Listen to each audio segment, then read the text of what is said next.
We live in a world where wealth inequality is growing.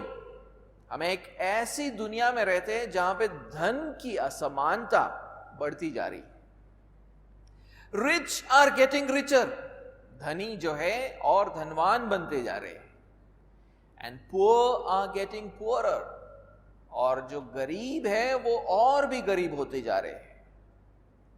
At the end of the last decade, the top 10% of the richest people of India owned 60% of the country's wealth. पिछले दशक के अंत तक भारत का जो पहला 10% अमीर लोग है वो इस देश के 60% धन उनके पास है। And the bottom 60% people own only 6% of the country's wealth. और नीचे के जो 60% लोग हैं वो इस देश के सिर्फ 6 गुना धन को उनके 6 गुना धन जो है उनके पास है।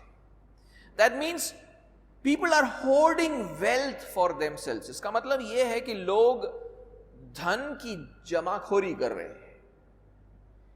They are not sharing with the needy as much as they should. और जितना उनको जरूरतमंदों को देना चाहिए उतना वो दे नहीं रहे। In such an unequal world, how should the church live? ऐसी एक असमान दुनिया में कलीसिया का जीवन कैसा होना चाहिए? Can the church show a new way to live? क्या कलीसिया जीने का एक नया तरीका सिखा सकती है? Let us learn from what Paul says in Ephesians chapter 4 and verse 28. आए हम पौलुस जो हमें एफेसियों के 4 अध्याय 28 आयत में सिखाता है उससे हम सीखें। So let me read that for you. मैं आपके लिए पढ़ूंगा। हिंदी का जो अनुवाद है वो थोड़ा अलग होगा आपके बाइबल में से। I'll just read that. The one who steals must no longer steal, but instead he must work hard, doing the good with one's own hands, so that he may have something to share with the one who is in need. चोरी करने वाला फिर चोरी ना करे, वरन परिश्रम करे, भले काम करे अपने हाथों से, इसलिए कि जिसे प्रयोजन या जिसे जरूरत हो उसके साथ बांटने को कुछ हो सके। The first point that I want to make today is the thief must no longer steal. आज का जो पहला जो बिंदु है वो ये है कि चोर फिर चोरी ना करे। The thief must no longer steal. चोर फिर चोरी ना करे। Now Paul begins this verse by saying that the one who steals must no longer steal. पौलुस इस आयत की शुरुआत ये बोलकर करता है कि चोरी करने वाला फिर चोरी ना करे। In other words, the thief must no longer steal. दूसरे शब्दों में कहूं तो चोर फिर चोरी ना करे।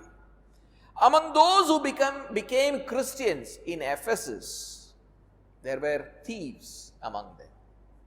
Ephesus के अंदर जितने लोग विश्वास में आए उनमें से कुछ चोर थे, चोरी करते थे। Probably these were people who were engaged in some kind of seasonal work. ये शायद ऐसे लोग थे जो कुछ प्रकार के मौसमी कामों को करते थे। And after the work season, they engaged in stealing in order to maintain themselves and their families. और जब ये मौसमी काम जब खत्म हो जाता था तो ये लोग चोरी करके अपने और अपने कुटुंब का पेट पालते थे। To such people, Paul says, You must no longer steal. ऐसे लोगों से पौलुस कहता है आप फिर चोरी ना करो।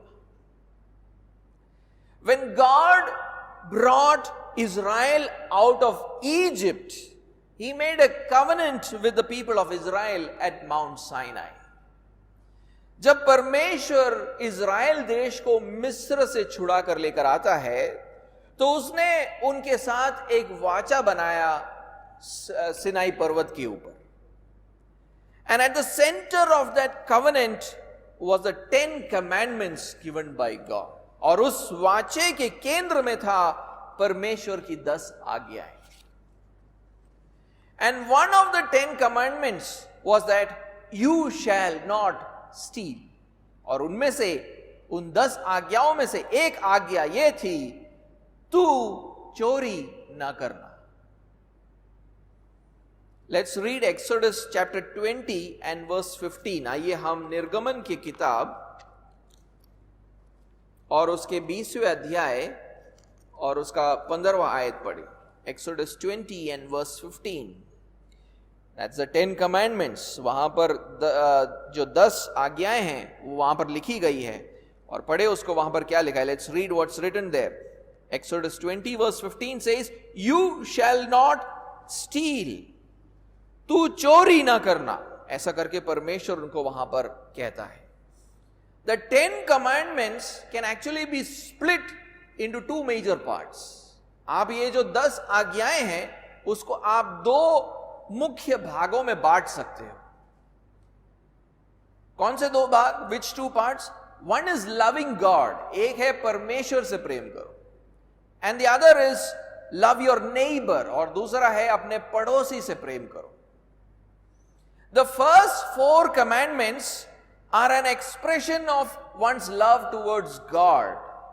पहले जो 4 आज्ञाएं हैं वो परमेश्वर के प्रति प्रेम को दर्शाता है.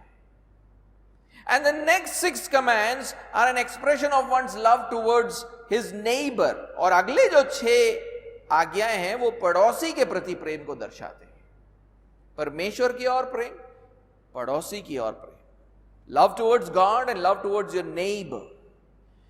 God was telling his people that if you love me, you will also love your neighbor. And if you love your neighbor, you will not steal from him. परमेश्वर उनसे कह रहा था, अगर तुम मुझसे प्रेम करते हो तो अपने पड़ोसी से भी प्रेम करोगे, और अगर अपने पड़ोसी से प्रेम करते हो तो तुम उसे चोरी नहीं करोगे. That is why when Jews engaged in stealing, it was not only considered a violation of the citizens' right, but more than that, stealing profaned the name of the God of Israel. इसीलिए जब एक यहूदी चोरी करता था, वो सिर्फ वो नागरिकों के हक का उल्लंघन ही नहीं था, बल्कि ये तो परमेश्वर के नाम को बदनाम करने जैसा था. It was a rebellion against him. ये उसके खिलाफ एक बलवा था.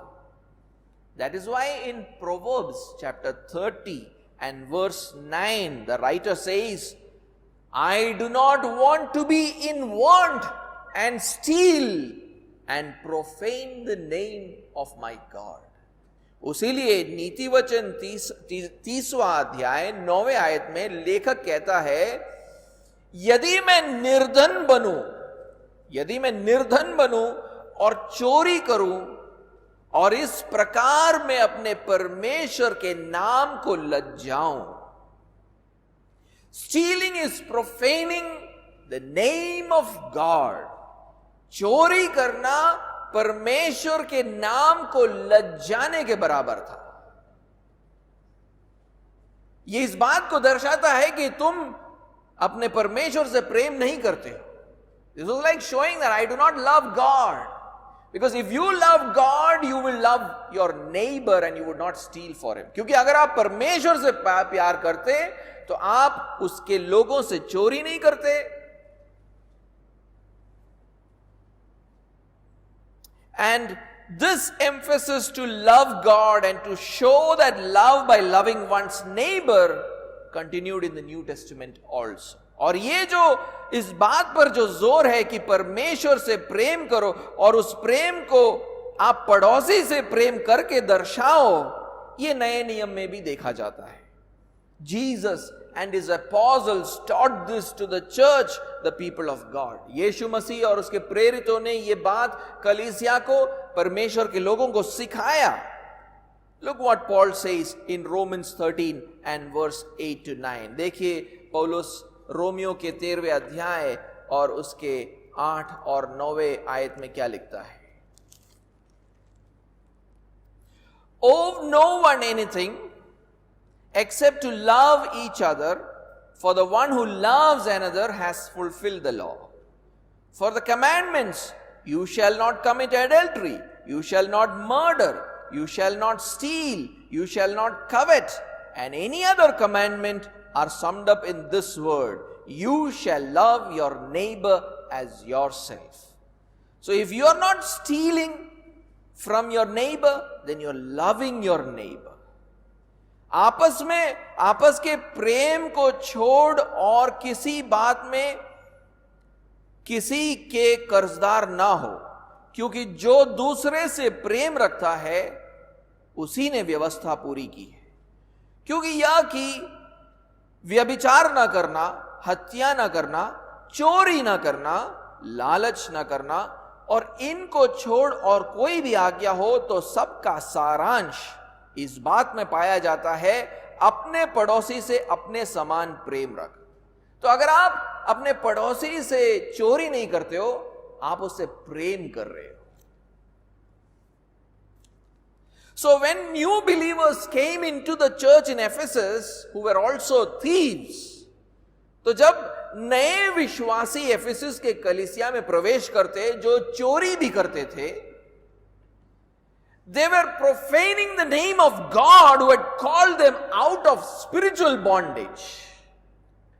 तो वो परमेश्वर के नाम की लज्जा कर रहे थे, बदनाम कर रहे थे उसको, जिस परमेश्वर ने उन्हें आत्मिक दासत्व से छुड़ा कर लेकर आया था। परमेश्वर ने इज़राइल को बोला था कि मैं तुमको मिस्र से छुड़ा कर लेकर आ रहा हूं, इसलिए तुम्हारा जीवन ऐसा होना चाहिए। अगर तुम चोरी करोगे तो मेरे नाम को बदनाम कर रहे हो। Now when God brought Israel out of Egypt, he was telling them that this is how you should behave, and if you don't do that, you are profaning my name. Same thing with Christians. इसी तरह मसीहों के जीवन में भी जब हम मसीह बन जाते हैं लेकिन चोरी करते हैं, हम उस परमेश्वर के नाम को बदनाम करते हैं जिसने हमें आत्मिक दासत्व से छुड़ाया है। When we become Christians and we still continue to steal, we are actually profaning the name of God who rescued us from spiritual bondage.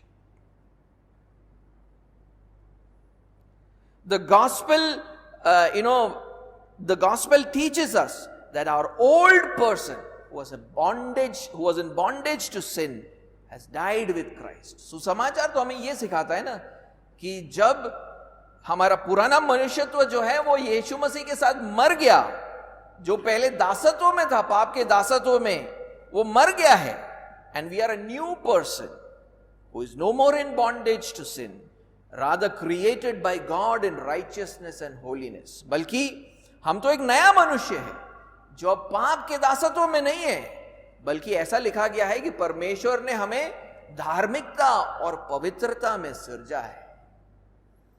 God has made us a citizen of heaven. परमेश्वर ने हमें स्वर्ग का नागरिक बनाया है। And that's clearly written in Ephesians 2 and verse 6, और इस बात को एफेसियों के दूसरे अध्याय 6वें आयत में लिखा है।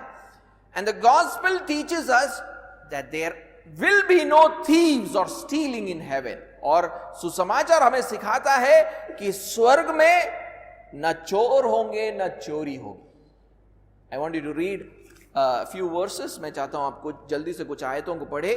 मत्ती का 6वां अध्याय और 20वां आयत। Matthew chapter 6 and verse 20. मत्ती 6:20. Matthew 6 verse 20. But lay up for yourselves treasures in heaven, where neither moth nor rust destroys, and where thieves do not break in and steal. Clearly, there are no thieves, there will be no thieves in heaven. परंतु अपने लिए स्वर्ग में धन इकट्ठा करो, जहां ना तो कीड़ा और ना काई बिगाड़ते हैं, और जहां चोर ना सेंध लगाते और ना चुराते हैं। तो वहां पर स्वर्ग में न चोर है न चोरी होती है। I want you to read Luke chapter 12 and verse 33. लूका का 12वां अध्याय और 33वां आयत। Luke 12:33. लूका 12 33 आयत। Sell your possessions and give to the needy. Provide yourselves with money bags that do not grow old, with a treasure in the heavens that does not fail, where no thief approaches and no moth destroys. There is no thief in heaven. अपनी संपत्ति बेचकर दान कर दो और अपने लिए ऐसे बटुए बनाओ जो पुराने नहीं होते, अर्थात स्वर्ग पर ऐसा धन इकट्ठा करो जो घटता नहीं और जिसके निकट चोर नहीं जाता और कीड़ा नहीं बिगाड़ता।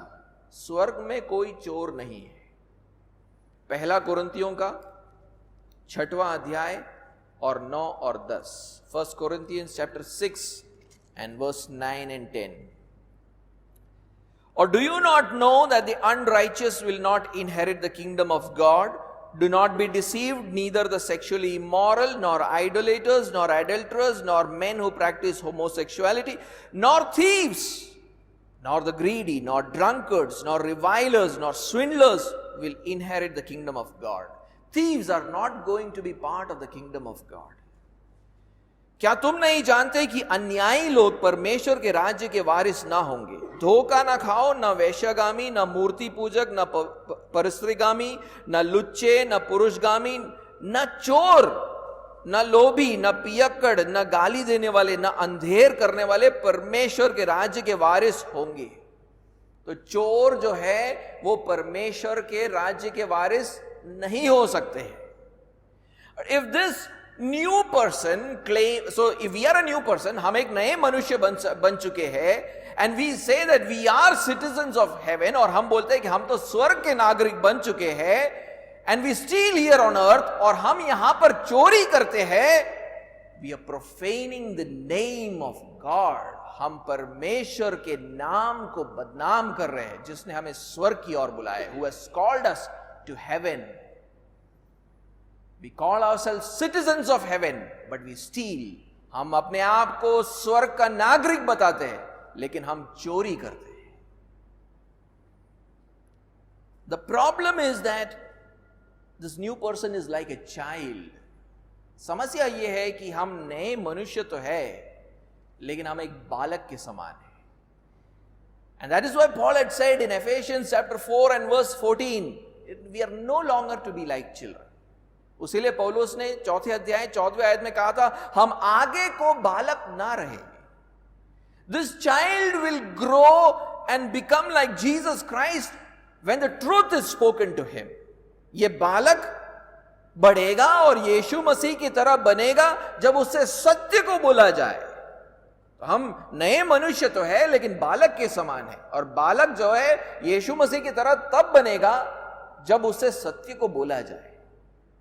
So we are a new person, we are like a child, we are going to become like Jesus, not stealing if when the truth is spoken to us. And that is why Paul said in the very next verse, by speaking the truth in love, we have to grow up into all aspects into him who is the head, even Christ. उसीलिए पौलुस अगले ही आयत में 15वें आयत में कहता है, प्रेम में सत्य बोलते हुए सब बातों में उसमें जो सिर है अर्थात मसीह में बढ़ते जाए। And that is why Paul is now speaking the truth to these childlike Christians. So इसीलिए पौलुस अब सत्य को बोल रहा है इन बालक समान मसीहों से। वो कह रहा है, he is saying, the one who steals must no longer steal. वो कहता है चोरी करने वाला फिर चोरी ना करे। He is speaking the truth from the Old Testament and speaking the truth from the teachings of Christ. पुराने नियम में से सत्य को निकालकर, यीशु मसीह की शिक्षाओं से सत्य को निकालकर वो इनसे बात कर रहा है। The problem is also that this new person is easily influenced by the lifestyle of the Gentiles living around him. समस्या ये भी है कि ये जो नया मनुष्य है वो बड़े आराम से हमारे चारों ओर रहने वाले अन्य जातियों से प्रभावित होता रहता है। That is why he lives like them. उसीलिए वो उनकी तरह जीता है। That is why Paul had said in verse 17, walk no longer just as the Gentiles also walk in the futility of their mind. उसीलिए 17वें आयत में पौलुस ने कहा था, जैसे अन्य जातीय लोग अपने मन की व्यर्थ रीति पर चलते, तुम अब से फिर ऐसे ना चलो। That is why in this verse, Paul asks these childlike Christians to give up that Gentile way of life. इसीलिए पौलुस इस आयत में इन बालक समान मसीहों से कह रहा है कि अन्य जातियों की जीवन शैली को छोड़ दो. A lifestyle of stealing from others. दूसरों से चुरा कर खाने की जो आदत है उसको छोड़ दो.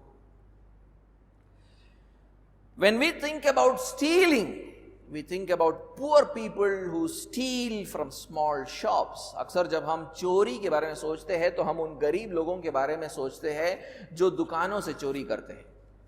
When we think about stealing, we think about robbers who break into people's houses. जब हम चोरी के बारे में सोचते हैं तो हम उन डाकुओं के बारे में सोचते हैं जो लोगों के घरों में डाका डालते हैं. But stealing essentially means taking anything which does not rightfully belongs to you. चोरी का मूल अर्थ है कि आप कोई भी वस्तु को अपना बना लेते हो जो सही में किसी और का है. किसी और के वस्तु को आप अपना बना लेते हो. That which belongs to someone else, you make it yours.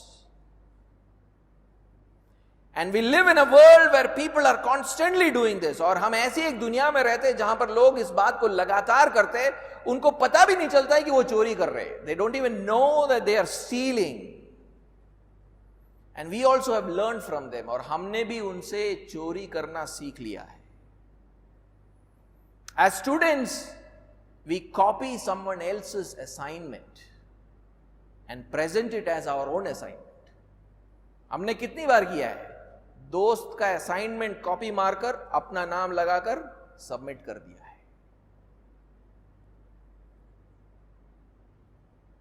Aren't we stealing what belongs to someone else? क्या किसी और के काम को हम चोरी नहीं कर रहे? एग्जाम में किसी और के पेपर के अंदर झांक कर उसका आंसर लिखकर दे देते हो अपना नाम लिखकर, क्या यह चोरी नहीं है? When we look into somebody else's answer sheet and write it down as ours, we write our name and copy it from someone, aren't we stealing? क्या हम चोरी नहीं कर रहे? Ask this question to yourself. Who worked for this assignment? आप अपने आप से ये सवाल पूछे कि ये जो असाइनमेंट है उस पर किसने काम किया है? And now who is taking the credit for this assignment? और अब उसका श्रेय कौन ले रहा है? Our friend worked one whole week to research on that topic, take down notes, and then wrote this assignment. हमारे एक दोस्त ने पूरा एक हफ्ता लगाकर मेहनत किया रिसर्च के ऊपर, नोट्स बनाए और फिर वो असाइनमेंट को लिखा. And we just copy it and write down our names on it. और हम सिर्फ उसको कॉपी कर लेते हैं और हम हमारा नाम लेकर प्रस्तुत कर देते हैं. We'll say our friend gave it to us. हम बोलेंगे कि हमारा दोस्त ने हमके उसको मुझे दे दिया ये असाइनमेंट. नहीं, दे दिया नहीं है. हम कोई ना कोई प्रकार का प्रेशर दोस्तों के ऊपर डालते हैं जिसकी वजह से वो हमें दे देते हैं. लेकिन ये एक चोरी है. This is stealing. All kinds of pressure we put on people, emotional blackmailing or bullying, and we take these assignments. लोगों को डराकर या इमोशनली ब्लैकमेल कर कर दोस्तों के असाइनमेंट को ले लेते, हम अपना बनाकर प्रस्तुत कर देते हैं. क्या हम चोरी नहीं कर रहे? Aren't we stealing? There are many other ways we steal. हम बहुत अलग अलग तरीकों से चोरी करते हैं. When we do not pay our taxes, we are stealing from the government. जब हम अपने टैक्स, अपने कर को नहीं भरते हैं, हम सरकार से चोरी कर रहे हैं. The tax belongs to the government. कर सरकार का हक है. When we do not pay the wages to a laborer after the day's work, we are stealing from that laborer. जब हम एक मजदूर को दिन खत्म होने के बाद उसकी मजदूरी नहीं देते हैं, तो हम वो मजदूर से उसकी मजदूरी की चोरी कर रहे हैं. कल आना, परसों आना, 10 दिन बाद आना, ये चोरी नहीं तो और क्या है? जैसे ही दिन खत्म हो जाता है, मजदूरी पर हक हमारा नहीं उसका है। जैसे ही वो काम खत्म कर देता है, मजदूरी पर हक उसका है। As soon as he does his work, it's complete. The wages belong to the laborer, not to us. जब तुम उसको टालते हो, कल आना, परसों आना, 10 दिन बाद आना, आप चोरी कर रहे हो। You are stealing from the laborer. When you do not pay EMIs to the bank, you are stealing from the bank.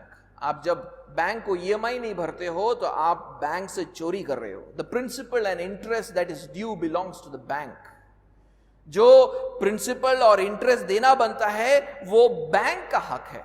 आप जब नहीं देते हो तो आप बैंक से चोरी कर रहे हो। When we do not give back the deposit of our tenant, we are stealing from the tenant. जब किराएदार का डिपॉजिट वापस नहीं देते हो समय पर, तो हम चोरी कर रहे हैं उससे। Taking away what he earned with his hands. उसने अपने हाथों से जो कमाया था वो हम अपने हाथों में रख रहे हैं। When we do this, we are profaning the name of our God who created us in righteousness and holiness. जब हम ये करते हैं तो हम परमेश्वर के नाम को बदनाम कर रहे हैं जिसने हमें धार्मिकता और पवित्रता में बनाया। We are not behaving like citizens of heaven. हम स्वर्ग के नागरिक की तरह व्यवहार नहीं कर रहे हैं। We are not living according to the gospel. हम सुसमाचार के अनुसार नहीं जी रहे। My next point is hard work is good. मेरा दूसरा पॉइंट है परिश्रम भला है। Hard work is good. परिश्रम भला है। Paul not only asked the Ephesian believers to give up stealing, to give up the old way of life, he also tells them to adopt a new way of life. पौलुस इन एफेसुस के विश्वासियों से सिर्फ ये नहीं बोलता है कि चोरी करना बंद कर दो या अपने पुराने जीवन शैली को त्याग दो, बल्कि ये भी कहता है कि आप एक नए जीवन शैली को अपनाओ। He says in the second part of verse 28, 28वें आयत के दूसरे भाग में वो कहता है, but instead he must work hard doing the good with one's own hands, वरन परिश्रम करे, भले काम करे अपने हाथों से। Idle people, lazy people often say, yes, I am not working, but at least I am not stealing. बेरोजगार लोग, आलसी लोग अक्सर ऐसा कहते हैं। वो कहते हैं, हाँ मैं कोई काम तो नहीं करता हूं, लेकिन कम से कम चोरी तो नहीं करता हूं। Not stealing is not sufficient for a Christian. चोरी ना करना एक मसीही के लिए काफी नहीं है। Hard work और labor is the Christian ethic. बल्कि परिश्रम मसीहों की नीति शास्त्र है। That is why Paul says that instead of stealing, he must work hard or labor. इसलिए पौलुस उनसे कहता है कि चोरी ना करे वरन परिश्रम करे। The word which Paul uses here, work hard or labor, is that kind of working or laboring which causes us to become weary or tired. यहां पर पौलुस जिस शब्द का इस्तेमाल करता है परिश्रम, ये उस तरीके का परिश्रम है जिसको करने से हम थक जाते हैं। If I were to ask you which profession is known for its hard work, which profession will you think about? अगर मैं आपसे कहूं कि ऐसे एक व्यवसाय के बारे में सोचो जिसमें बहुत परिश्रम लगता है, किस व्यवसाय के बारे में आप सोचोगे? One of the professions that you will name is farming, isn't it? अगर आप एक व्यवसाय चुनोगे, बहुत से व्यवसाय चुनोगे, उसमें से एक शायद ये होगा खेती करना। बहुत परिश्रम लगता है इसके अंदर। Even the Bible acknowledges that, Bible भी इस बात का अंगीकार करता है। कहां पर? दूसरा तिमोथियोस दूसरा अध्याय और 6वां आयत। 2 तिमोथी चैप्टर 2 एंड वर्स 6, दूसरा तिमोथियोस दूसरा अध्याय 6वां आयत। It is the hard working farmer who ought to have the first share of the crops. जो किसान परिश्रम करता है, फल का अंश पहले उसे मिलना चाहिए। The adjective used for the farmer is hard working. यहां पर जो है इंग्लिश में ऐसा लिखा है कि किसान परिश्रमी है, किसान परिश्रमी है। It is the same word which Paul uses as work hard, और ये वही शब्द है जिसका इस्तेमाल पौलुस हमारे आयत में करता है, परिश्रम। Farming is not easy. देखिए, खेती आसान काम नहीं है। It involves a lot of labour. इसमें बहुत परिश्रम लगता है। He has to work consistently, day and night, in every season. खेती करने वाला लगातार मेहनत करता है, दिन और रात मेहनत करता है, हर मौसम में मेहनत करता है। He has to till the land, sow the seed, irrigate the land, harvest the crops, sell it in the markets. उसको हल भी चलाना है, बीज भी बोना है, जमीन की सिंचाई भी करनी है, फसल भी काटना है, और फिर मार्केट में उसे जाकर बेचना भी है। By the end of each day and the end of each season, he is physically exhausted. हर दिन के अंत तक, हर मौसम खत्म होते होते वो अत्यंत रीति से थक जाता है। You know a person has worked hard when he becomes tired. थकान इस बात को दर्शाता है कि एक व्यक्ति ने मेहनत किया है, उसने परिश्रम किया है। That is why this word which Paul uses, उसीलिए ये जो शब्द का इस्तेमाल पौलुस करता है, work hard, परिश्रम, it is often translated as weary, उसको थकना करके अनुवाद किया जाता है। Let me read for you Matthew 11 and verse 28 where the same word is used. मत्ती के 11वें अध्याय और उसके 28वें आयत में इसी शब्द का इस्तेमाल हुआ है। Matthew 11 verse 28, see what Jesus says there. मत्ती का 11वां अध्याय 28वां आयत। He says, come to me all who labor, that's the word, all who do hard work and are heavy laden, I will give you rest.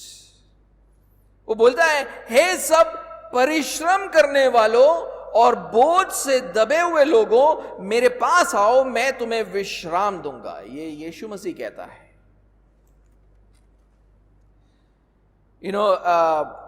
वहां पर हिंदी में actually थका हुआ होना चाहिए, परिश्रम लिखा है, लेकिन मैं एक और अनुवाद बताऊंगा। वहां पर ऐसा लिखा है, तुम सभी जो थके हुए हो। ये वही है, वही शब्द है। थकना जो है, परिश्रम शब्द को यहां पर अनुवाद थकना करके किया गया है। तुम सभी जो थके हुए तथा भारी बोझ से दबे हो, मेरे पास आओ, मैं तुम्हें विश्राम दूंगा। The same word is used in Revelation chapter 2 and verse 3. इसी शब्द को प्रकाशित वाक्य 2 अध्याय 3 आयत में भी इस्तेमाल किया गया है। I know you are enduring patiently and bearing up for my name's sake, and you have not grown weary or tired. That's the same word which is used as work hard. तू धीरज धरता है और मेरे नाम के लिए दुख उठाते उठाते थका नहीं। वो शब्द जो थका है, ये वही शब्द है जिसको पौलुस परिश्रम करके बताता है। This word is actually not used only for physical labor but also for mental labor. ये सिर्फ आपके शारीरिक परिश्रम के लिए इस्तेमाल नहीं किया गया है, बल्कि आपके मानसिक परिश्रम के लिए भी इस्तेमाल किया जाता है। For example, let us read 1 Timothy chapter 5 and verse 17. आइए उदाहरण के लिए पहला तिमोथियस का 5वां अध्याय और 17वां आयत पढ़े. 1 Timothy chapter 5 and verse 17.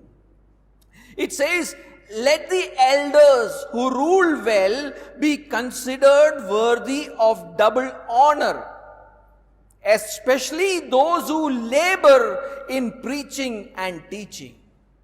जो प्राचीन अच्छा प्रबंध करते हैं, विशेष करके वे जो वचन सुनाने और सिखाने में परिश्रम करते हैं, 2 गुने आदर के योग्य समझे जाएं. This verse is talking about the elders of a church. यहां पर जो है कलीसिया के प्राचीनों के बारे में बात हो रहा है. Those who give good leadership should be considered worthy of double honor. वो कहता है कि जो अच्छी अगुवाई देते हैं उन्हें 2 गुना आदर के योग्य समझा जाना चाहिए. And says especially those who work hard at preaching and teaching. विशेष करके वे जो वचन सुनाने और सिखाने में परिश्रम करते हैं. Although preaching and teaching involves some amount of physical work, देखिए भला वचन सुनाने और सिखाने में कुछ तो शारीरिक परिश्रम लगता है, but it is largely a mental work. लेकिन वो ज्यादातर एक मानसिक परिश्रम है ना? And Paul still calls it working hard. लेकिन फिर भी पौलुस उसे परिश्रम बताता है. Similarly in 1 Thessalonians chapter 5 and verse 12, इसी तरह आप पहले थेसलोनिकियों के 5वें अध्याय 12वें आयत को पढ़े. 1 Thessalonians 5 and verse 12. पहला थेसलोनिकियों का 5वां अध्याय 12वां आयत. We ask you, brothers, to respect those who labor among you and are over you in the Lord and admonish you.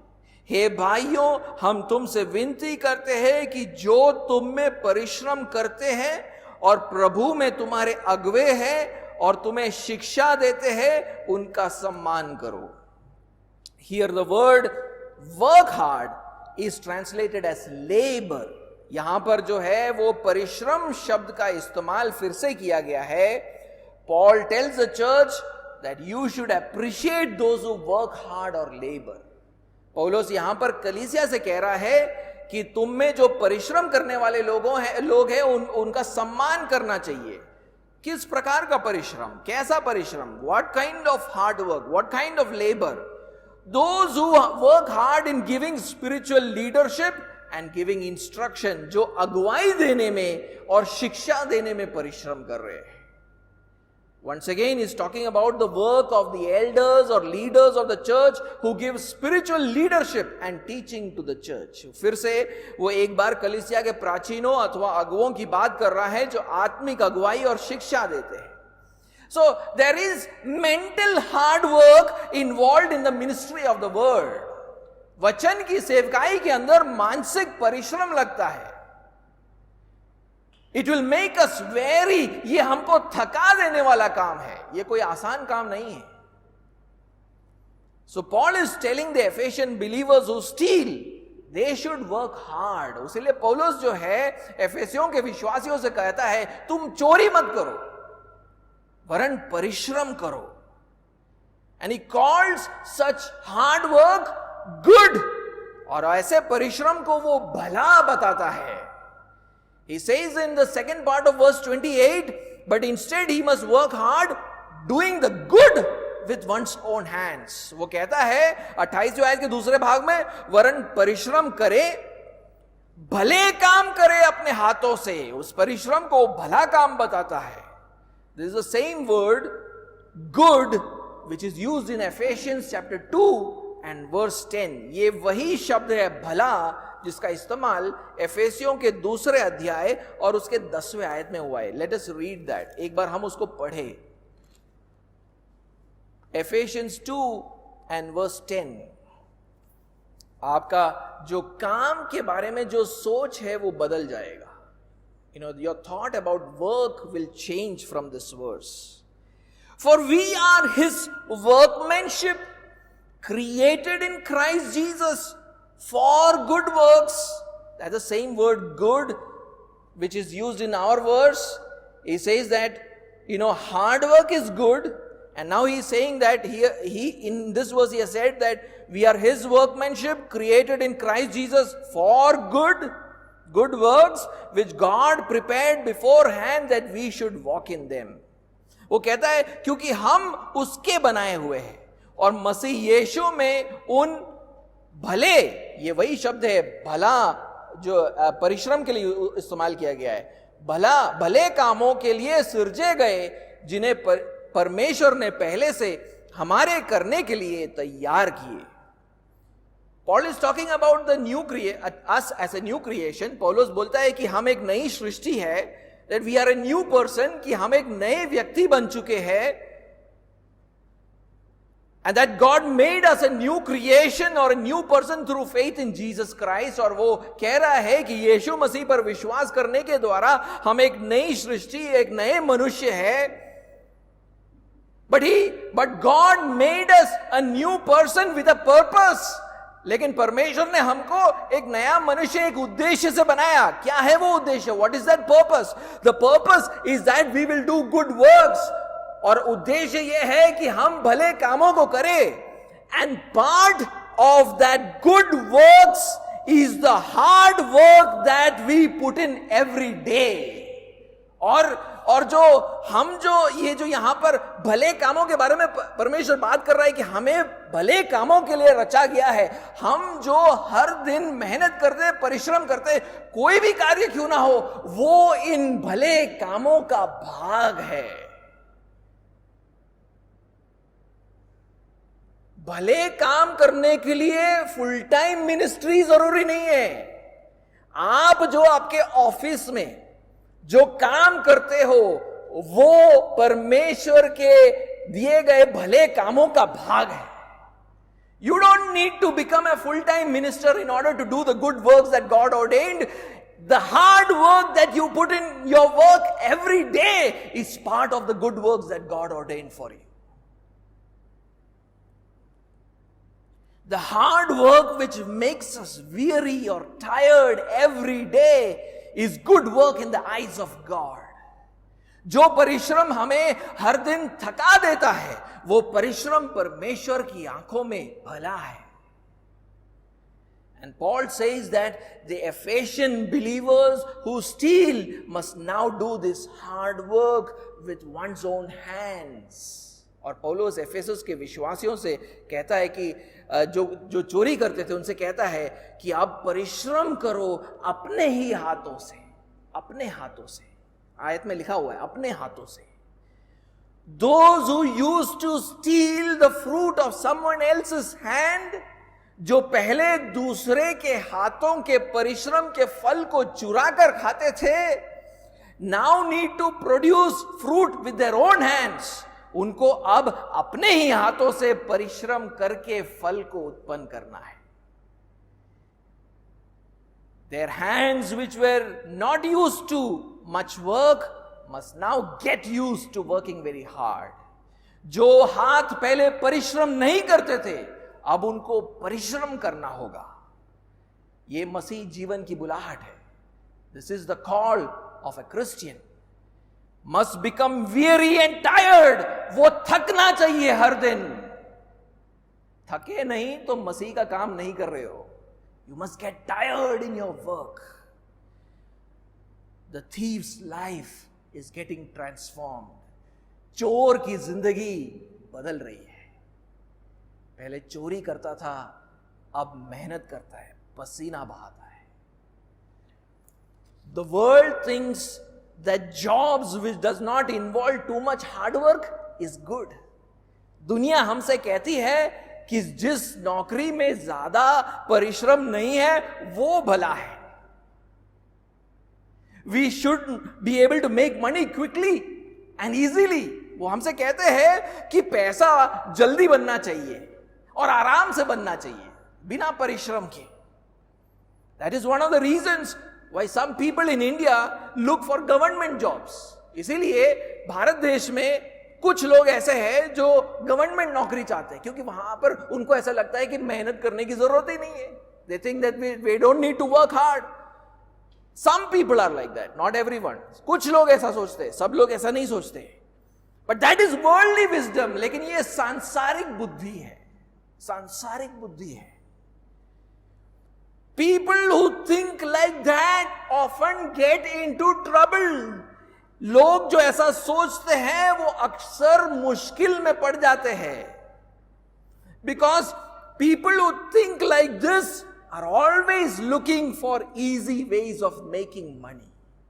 जो लोग ऐसा सोचते हैं वो मुश्किल में इसलिए पड़ते हैं क्योंकि वो हमेशा पैसा बनाने के आसान तरीकों को ढूंढते रहते हैं. For example, today a lot of people are trying to make money from gaming apps. उदाहरण के रूप में आजकल बहुत सारे लोग गेमिंग एप्स का इस्तेमाल करके पैसा कमाने का सोच रहे हैं. आप ये जो क्रिकेट चलता है उसके अंदर एडवर्टाइजमेंट आता है, देखा है आपने? There are lot of advertisements that come when you watch cricket. उसके अंदर बोलते होंगे make your cricket team and win loads of cash. और उसके अंदर बोलते हैं कि अपना क्रिकेट टीम बनाओ और बहुत सारा पैसा जीतो. बहुत सारा एडवर्टाइजमेंट आता है आजकल. पूरे ऐसा लगता है कि पूरे देश को इसके अंदर डाल दिया है. Whole nation is into this gaming app. और फिर चुपके से वो ये भी बोल देंगे and then they will also say this involves monetary risk also. वो ये भी बोलेंगे कि उसके साथ साथ आर्थिक खतरा है. आप इस गेम को खेलोगे तो उसमें आर्थिक खतरा भी है. Many people end up getting addicted to such apps and lose a lot of money. बहुत सारे लोग ऐसे एप्स का शिकार हो जाते हैं और अपना पैसा हार जाते हैं. That is why the Bible says something in Proverbs 13 and verse 11. उसलिए Bible नीति वचन और उसके 13वें अध्याय में देखो क्या बोलता है. Proverbs 13 and verse 11. नीति वचन 13 और उसका 11. Wealth gained hastily will dwindle, but whoever gathers little by little will increase it. कहता है, हिंदी अनुवाद में थोड़ा अलग है लेकिन मैं इस तरह मैं उसे रखूंगा. बेईमानी का धन यूं ही धूल हो जाता है, किंतु जो बूंद बूंद करके धन संचित करता है उसका धन बढ़ता है. फिर से मैं बोलूंगा, बेईमानी का धन यूं ही धूल हो जाता है, किंतु जो बूंद बूंद करके धन संचित करता है उसका धन बढ़ता है. It says that wealth gotten through vanity or something that is unsubstantial or fleeting, you do some kind of work which does not even tire you, some small work here and there you will do. It says that kind of wealth gaining is not going to last, it's going to go away. वो कह रहा है कि यथाशब्द वो इस तरह लिखता है कि धन किसी आप हल्के काम को करके या अस्थिर काम को करके बनाते हो तो वो धन ज्यादा टाइम टिकने नहीं वाला है. But wealth which is gained through steady disciplined hard work will grow. लेकिन वो कहता है कि धन जो एक स्थिर अनुशासित परिश्रम से बनाया जाता है वो धन बढ़ता है. The same thing is mentioned in Proverbs 28 and verse 19. इसी बात को एक दूसरे ढंग से नीति वचन 28 और उसके 19वें आयत में भी लिखा है. Proverbs 28 and verse 19. It says, whoever works his land will have plenty of bread, but he who follows worthless pursuits will have plenty of poverty. लिखा है, जो अपनी भूमि को जोता बोया करता है उसका तो पेट भरता है, परंतु जो निकम्मे कामों को, वहां पर निकम्मे लोगों की संगति लिखा है, ऐसा लिखा है, लेकिन इंग्लिश में देखा ऐसा है, परंतु जो निकम्मे कामों को करता है वह कंगालपन से घिरा रहता है. ऐसे लोग जो है आसान तरीके ढूंढते रहते हैं. कहीं पर मेल आ गया, आपको $2 मिलियन मिलने वाले हैं, right back with following information. ये लोग बहुत इंटरेस्टेड रहते हैं इसमें सब रिप्लाई करने में. आप देखोगे कि mail, you will receive mails which say you have won $2 million. Such people will be interested, make easy money, आसान तरीके से पैसा बनाओ. कंगालपन में बने रहोगे पूरी जिंदगी. You will be poor for the rest of your life. Many people want to get into Christian ministry. बहुत सारे लोगों को मसीह सेवकाई में जाना है. Because they think it is easy work. क्योंकि वो लोग सोचते हैं ये आसान काम है. It does not involve much hard work. इसमें बहुत परिश्रम करने की जरूरत नहीं है. But if you ask Paul, true Christian ministry is a lot of hard work. पौलुस से आप पूछोगे तो मसीह सेवकाई बहुत परिश्रम का काम है. He himself worked very hard. वो खुद बहुत परिश्रम करता था. I wanted to read few verses. मैं चाहता हूं कि आप उसके जीवन से कुछ आयतों को पढ़े. पहला कुरिन्थियों का 15वां अध्याय, 1 Corinthians chapter 15 and verse 9 and 10. पहला कुरिन्थियों का 15वां अध्याय 9 और 10. For I am the least of the apostles, unworthy to be called an apostle, because I persecuted the church of God. But by the grace of God I am what I am, and his grace toward me was not in vain. On the contrary, I worked harder than any of them, though it was not I, but the grace of God that is with me. Paul says that by the grace of God, he labored, he worked harder than all the other apostles. वहां लिखा है कि क्योंकि मैं प्रेरितों में सबसे छोटा हूं, वरन प्रेरित कहलाने की योग्य भी नहीं, क्योंकि मैंने परमेश्वर की कलीसिया को सताया था. परंतु मैं जो कुछ भी हूं परमेश्वर के अनुग्रह से हूं. उसका अनुग्रह जो मुझ पर हुआ वह व्यर्थ नहीं हुआ, परंतु मैंने उन सब से बढ़कर परिश्रम भी किया, तो भी यह मेरी ओर से नहीं हुआ, परंतु परमेश्वर के अनुग्रह से जो मुझ पर था. पौलुस कहता है कि परमेश्वर के अनुग्रह से उसने बाकी सारे प्रेरितों से बढ़कर परिश्रम किया. Read Galatians chapter 4 and verse 11. देखिए वो गलातियों से क्या कहता है. Galatians chapter 4 and verse 11. गलातियों का 4 अध्याय 11वां आयत. He says, I am afraid I may have labored over you in vain. वो कहता है मैं तुम्हारे विषय में डरता हूं, कहीं ऐसा ना हो कि जो परिश्रम मैंने तुम्हारे लिए किया है वह व्यर्थ ठहरे. He labored for the faith of the Galatians. गलातियों के विश्वास के लिए उसने परिश्रम किया, वो कहता है. Read Colossians chapter 1 and verse 29. कोलोसियों का पहला अध्याय 29वां आयत पढ़े. For this I toil or work hard, struggling with all his energy that he powerfully works within me. वो कहता है इसी के लिए मैं उसकी शक्ति के अनुसार जो मुझ में सामर्थ के साथ प्रभाव डालती है, तन मन लगाकर परिश्रम भी करता हूं. Paul says he labored in his preaching and teaching ministry. पौलुस कहता है कि उसने प्रचार और शिक्षा के सेवकाई में परिश्रम किया. So hard work which tires us is the Christian work ethic. तो परिश्रम जो हमें थका देती है वही मसीह की नीति शास्त्र है. Hard work which tires us is good in the eyes of God. जो परिश्रम हमें थका देती है वो परिश्रम परमेश्वर की आंखों में भला है. माई लास्ट पॉइंट, आखिरी point, share with the needy. जरूरतमंदों के साथ बांटो. Here is the interesting thing. दिलचस्प बात यह है, but Bible also says that not every kind of work which makes us very is good. Bible यह भी कहता है कि हर प्रकार का परिश्रम जो हमें थका देता है वो भला नहीं है. हर प्रकार का परिश्रम जो हमें थका देता है वो भला नहीं है. Every kind of hard work which tires us is not good. For example, wearing yourself out with hard work to create personal wealth is not good. उदाहरण के रूप में अपने लिए बहुत धन इकट्ठा करने के लिए किया जाने वाला परिश्रम जो हमें थका देता है वो भला नहीं है, because the motivation of the heart is greed, क्योंकि वहां पर हमारे मन की प्रेरणा हमारा लोभ है, खुद के लिए बहुत जमा करना है. I want to earn so much for myself.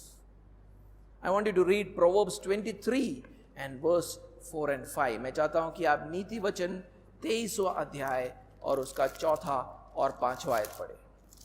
Proverbs 23 and verse 4 and 5. Do not toil to acquire wealth, be discerning enough to desist. When your eyes light on it, it is gone, for suddenly it sprouts wings, flying like an eagle toward heaven. वो कहता है धनी होने के लिए परिश्रम न करना. He says, do not toil to acquire wealth. You know, your hard work to acquire wealth is not good. धनी होने के लिए किया जाने वाला परिश्रम अच्छा नहीं है. Even hard work which does not give the weary man an opportunity to rest and worship God is not good. वो परिश्रम भी जो मनुष्य को आराम करने का समय ना दे और परमेश्वर की आराधना करने का मौका ना दे, वो भी भला नहीं है. That is why from the very beginning God gave us the command to work 6 days and rest on the 7th day. उसीलिए शुरुआत से ही परमेश्वर ने हमें आज्ञा दी है कि कितने दिन काम करो? 6 दिन काम करो और 7वां दिन आराम करो. You can read that in Exodus 20 verse 9 to 10. आप इसको निर्गमन की किताब 20वें अध्याय 9वें और 10वें आयत में पढ़ सकते हो. But I'll go ahead. मैं आगे जाता हूं. So what kind of hard work is good? तो किस प्रकार का परिश्रम भला है? We get the answer in the third part of our verse. उसका उत्तर हमें हमारे आयत के तीसरे भाग में मिलेगा. Paul says, so that he may have something to share with the one who is in need. इसलिए कि जिसे प्रयोजन या जिसे जरूरत हो उसके साथ बांटने को कुछ हो सके. The objective of our hard work should be that we have something extra to share with someone else.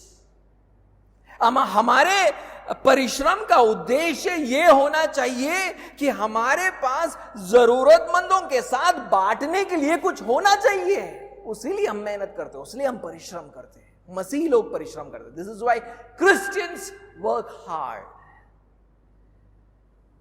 That objective to share with others makes the hard work good in the eyes of God. वो जो उद्देश्य है कि मैं कमाऊंगा ताकि मैं किसी और के साथ बांट सकूं, ये परमेश्वर की आंखों में भला है. Christians in the first century worked hard so that they could help other people who are in need. पहली शताब्दी के मसीही लोग परिश्रम करते थे ताकि वो जरूरतमंदों की मदद कर पाए. They especially helped needy Christians. खासकर वो जरूरतमंद मसीही लोगों की मदद करते थे. And Christian ministers who were in need, और जो मसीही सेवकाई करते थे उनकी मदद के लिए वो परिश्रम करते थे. That is why Paul tells Titus in Titus 3 and verse 14. उसलिए देखिए पौलुस तीतुस से क्या कहता है. तीतुस का 3रा अध्याय 14वां आयत. तीतुस 3 का 14वां आयत. Titus 3 verse 14. He says, and let our people learn to devote themselves to good works so as to help cases of urgent need and not be unfruitful. He says that we must devote ourselves to help those who are in need. हमारे लोग भी आवश्यकताओं को पूरा करने के लिए अच्छे कामों में लगे रहना सीखे ताकि निष्फल ना रहे. instead of urgent or pressing need, NIV says daily necessities. NIV जो अनुवाद है वो कहता है कि रोजमर्रा के लोगों के जरूरतों को पूरा करने के लिए वो कहता है कि हमें तत्पर रहना चाहिए. When we see people who do not have even the basic needs of life, जब हम देखते हैं कि ऐसे लोग हैं जिनके पास जीवन की मूल जरूरतें भी नहीं हैं, जैसे कि खाना, कपड़ा, मकान, even food, clothing, housing, we should be able to help such needy people. हमें ऐसे लोगों की मदद करनी चाहिए, उनसे बांटने की जरूरत है. And in Galatians chapter 6 and verse 10, Paul says that such help should be extended to all people, but especially to fellow believers. गलातियों के 6वें अध्याय 10वें आयत में पौलुस कहता है कि इस प्रकार का जो आपका जो बांटना है, मदद है, वो सब लोगों को देना चाहिए, लेकिन खासकर सविश्वासियों के लिए करना चाहिए. गलातियों का 6वां अध्याय पढ़े. गलातियों का 6वां अध्याय 10वां आयत. Galatians chapter 6 and verse 10. So then, as we have opportunity, let us do good to everyone, and especially to those who are of the household of faith. इसलिए जहां तक अवसर मिले हम सबके साथ भलाई करें, विशेष करके विश्वासी भाइयों के साथ. Paul emphasized this in Romans 12:13 also. Romeo के 12वें अध्याय 13वें आयत में इसी बात को पौलुस फिर से कहता है. Romans 12 and verse 13. Contribute to the needs of the saints and seek to show hospitality. पवित्र लोगों को जो कुछ आवश्यक हो उसमें उनकी सहायता करो, पहुनाई करने में लगे रहो. Christians not only contributed to the needs of other Christians, they especially contributed to the work of God's mission. मसीह लोग सिर्फ मसीहों की मदद नहीं, लेकिन परमेश्वर की जो सेवकाई का जो काम है उसमें वो अपना कंट्रीब्यूशन देते थे. Christians in the first century financially supported those who were engaged in Christian ministry. पहली शताब्दी के कलीसिया मसीह लोग, मसीह सेवकाई करने वाले लोगों के लिए खासकर परिश्रम करते थे ताकि उनको कुछ मदद, आर्थिक सहायता दिया जाए. The church in Philippi was a role model in this. Philippi का जो कलीसिया है वो इस बात में एक आदर्श था. Many times the church in Philippi sent financial help to Paul. बहुत बार फिलिपी की कलीसिया ने पौलुस को आर्थिक सहायता भेजा और वो उसके बारे में लिखता भी है. He also writes about it in Philippians chapter 4 and verse 15 and 16. फिलिपियों का 4था अध्याय 15वां और 16वां आयत. He says, and you Philippians yourselves know that in the beginning of the gospel, when I left Macedonia, no church entered into partnership with me in giving and receiving except you only. Even in Thessalonica, you sent me help for my needs once and again. वो कहता है, हे फिलिपियों, तुम आप भी जानते हो कि सुसमाचार प्रचार के आरंभ में जब मैं मकिदुनिया से विदा हुआ तब तुम्हें छोड़ और किसी मंडली ने लेने देने के विषय में मेरी सहायता नहीं की. इसी प्रकार जब मैं थिस्सलुनीका में था तब भी तुमने मेरी घटी पूरी करने के लिए एक बार क्या वरन 2 बार कुछ भेजा था. Now imagine what is happening in Ephesus. सोच के देखिए कि एफेसस में क्या हो रहा है. Ex-thieves are now generously sharing their resources with needy people around them. जो लोग पहले चोरी करते थे वो उदारता से अपने चारों ओर रहने वाले जरूरतमंद लोगों को के साथ साधनों को बांट रहे हैं. This was a great testimony to the Christian faith. ये मसीह विश्वास के लिए एक बहुत बड़ी गवाही थी. They learned this kind of giving from the life of Jesus Christ. इस प्रकार का जो देना था, इस प्रकार का जो बांटना था, वो उन्होंने यीशु मसीह के जीवन से सीखा था. I want you to look at what Jesus said in John's Gospel chapter 10 and verse 8 to 10. मैं चाहता हूं कि आप यूहन्ना के सुसमाचार में यीशु मसीह जो बोलता है, यूहन्ना 10 और उसका 8 से 10वें आयत में देखिए क्या कहता है. John 10 verse 8 to 10. यूहन्ना 10 का 8 से 10. All who came before me are thieves and robbers, but the sheep did not listen to them. I am the door. If anyone enters by me, he will be saved and will go in and out and find pasture. The thief comes only to steal and kill and destroy. I came that they may have life and have it abundantly. जितने मुझसे पहले आए वे सब चोर और डाकू हैं, परंतु भेड़ों ने उनकी न सुनी. द्वार मैं हूं. यदि कोई मेरे द्वारा भीतर प्रवेश करे तो उद्धार पाएगा और भीतर बाहर आया जाया करेगा और चारा पाएगा. चोर किसी और काम के लिए नहीं, परंतु केवल चोरी करने और घात करने और नष्ट करने को आता है. मैं इसलिए आया हूं कि वे जीवन पाए और बहुतायत से पाए.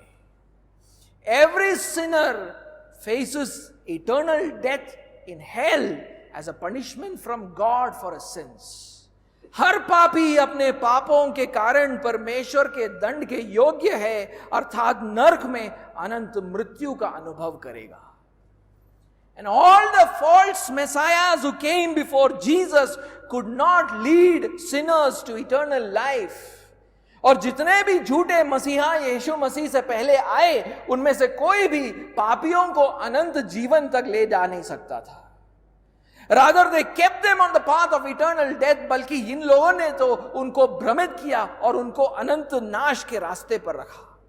They were all thieves and robbers, Jesus says. वो क्या यीशु मसीह कहता है, वो सब चोर और डाकू थे. They came to steal, kill and destroy. वो चोरी करने, घात करने और नष्ट करने के लिए आए थे. But Jesus came to give. लेकिन यीशु मसीह चोरी करने, डाका डालने नहीं आया था, नष्ट करने नहीं आया था, वो बल्कि देने आया था. To give eternal life to sinners. पापियों को अनंत जीवन देने आया था. He lived a perfectly righteous life. एक सिद्ध तरीके से धार्मिक जीवन जिया. He died for their sins. So उनके पापों के लिए मरा. So that those who believe in him, their sins might be forgiven and they might receive his righteousness as a gift. ताकि जो कोई उस पर विश्वास करे, उनके पाप क्षमा हो और उनको उसकी धार्मिकता एक दान के रूप में प्राप्त हो, leading to eternal life from God, जिसके कारण परमेश्वर उन्हें अनंत जीवन देता है. From Jesus we have learned to give and not to take away like a thief. यीशु मसीह से हमने देना सीखा है, चोर की तरह लेना नहीं सीखा है. We are all expected to live such a life in this world. हम सबसे अपेक्षा ये की जाती है कि हम इस तरह इस दुनिया में रहें. We do not covet or steal what belongs to others. हम दूसरों की चीजों की लालच नहीं करते, ना ही उसे चुराते हैं. Rather we work hard, बल्कि हम परिश्रम करते हैं, so that we can provide for ourselves and our families, ताकि हम अपने आप के लिए और हमारे कुटुंबों के लिए जो चाहिए वो प्रदान कर सके. And also to give to those who are in need, और जरूरतमंदों को कुछ दे सके. Paul really lived out such a life. पौलुस सच में ऐसा जीवन जीता था. एक आखिरी आयत पढ़कर मैं खत्म करूंगा. I'll read one more passage and then I'll end with that. I want you to read Acts chapter 20 and verse 33 to 35. प्रेरितों का कृत्य 20वां अध्याय और 33 से 35. Acts 20, 33 to 35. He is saying this to the elders of Ephesus. Ephesus के जो elders है, अगुवे थे, उनसे वो बात कर रहा है. He says, I coveted no one's silver or gold or apparel. You yourselves know that these hands ministered to my necessities and to those who were with me. In all things I have shown you that by working hard in this way, we must help the weak and remember the words of the Lord Jesus, how he himself said, it is more blessed to give than to receive. वो कहता है, मैंने किसी के चांदी सोने या कपड़े का लालच नहीं किया। तुम आप ही जानते हो कि इन्हीं हाथों ने मेरी और मेरे साथियों की आवश्यकताएं पूरी की। मैंने तुम्हें सब कुछ करके दिखाया कि इस रीति से परिश्रम करते हुए निर्बलों को संभालना और प्रभु यीशु के वचन स्मरण रखना अवश्य है, जो उसने आप ही कहा है, लेने से देना धन्य है। The Bible teaches us that church should support those who are in ministry. Bible हमें सिखाता है कि सेवकाई करने वालों की मदद कलीसिया को करनी चाहिए, उनकी आर्थिक मदद कलीसिया को करनी चाहिए। But whenever Paul thought that the church in a particular place was very poor, he did not take their financial support. लेकिन जहां पर पौलुस को ऐसा लगता था कि एक जगह की कलीसिया ऐसी है जो गरीब है, तो वो वहां से कोई आर्थिक सहायता उनसे नहीं लेता था। That is why he says, I have coveted no one's silver or gold or clothes. इसलिए वो कहता है, मैंने किसी की चांदी, सोने या कपड़े का लालच नहीं किया।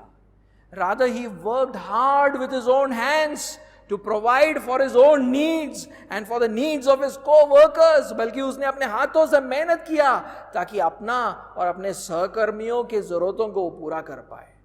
And in this way he became a role model to the elders of Ephesus. और इस तरह वो इफिसस के प्राचीनों के लिए एक प्रेरणा बन गया। He tells them that you should also not take any financial help from the people of Ephesus, rather work hard and provide for the weak people. बल्कि वो उनसे कहता है कि तुम भी एफेसस के लोगों से कोई आर्थिक सहायता मत लेना, बल्कि परिश्रम करके उनके बीच में रहने वाले निर्बलों को तुम संभालना।